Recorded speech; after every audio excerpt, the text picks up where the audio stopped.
हैदराबाद मामा खे कासमाबाद में हफ़्तो अॻु मार्च वियल नारी जो क़त्ल केस संदसि मुड़ुस ख़िलाफ़ दाख़िल कयो वियो आहे। हिकु हफ़्ते खां पोइ मक़तूल नारी जी वालिदा जी फ़रियाद ते नसीम नगर थाणे ते FIR दाख़िल कई वई आहे। 28 मार्च ते मुजाहिद चांडिया पंहिंजी ज़ाल खे फायरिंग करे क़त्ल कयो हो। जवाबदार खे जल्द गिरफ़्तार कयो वेंदो।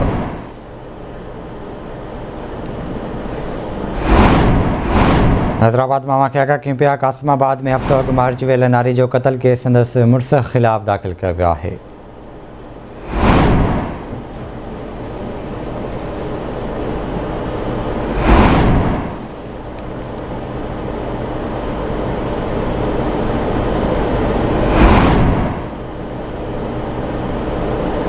आगाह कयूं पिया। हैदराबाद में कासमाबाद में हफ़्तो अॻु मार्च वियल नारी जो क़त्ल केस संदसि मुड़ुस ख़िलाफ़ दाख़िल कयो वियो आहे। राब्तो कयो आहे हैदराबाद में सीनियर रिपोर्टर इरफान बुगियो सां।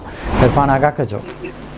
जी, गुज़िरियल 28 मार्च ते नसीम नगर थाणे जी हद में मुड़ुस हथां मुबैना तौर क़त्ल थियल नारी सनम चांडियो जो क़त्ल केस संदसि वालिदा जी फ़रियाद ते सनम चांडियो जो मुड़ुस मुजाहिद चांडियो मथां दाख़िल कयो वियो आहे। इन हवाले सां नसीम नगर थाणे जी पुलिस जो चवणु आहे त जेका क़त्ल थियल नारी सनम चांडियो जी वालिदा वज़ीरा जी फ़रियाद ते मक़तूल नारी सनम चांडियो जे मुड़ुस मुजाहिद सोलंकी जी मथां क़त्ल केस दाख़िल कयो वियो आहे ऐं संदसि गिरफ़्तारी लाइ कोशिशूं कई पियूं वञनि। यादि रहे त 28 मार्च ते सनम चांडियो खे फायरिंग करे क़त्ल कयो वियो हो ऐं उन खां पोइ संदसि मुड़ुस फ़रार थी वियो हो। जी ठीकु आहे इरफान, वॾी महिरबानी अव्हांजी तफ़सील खां करण लाइ।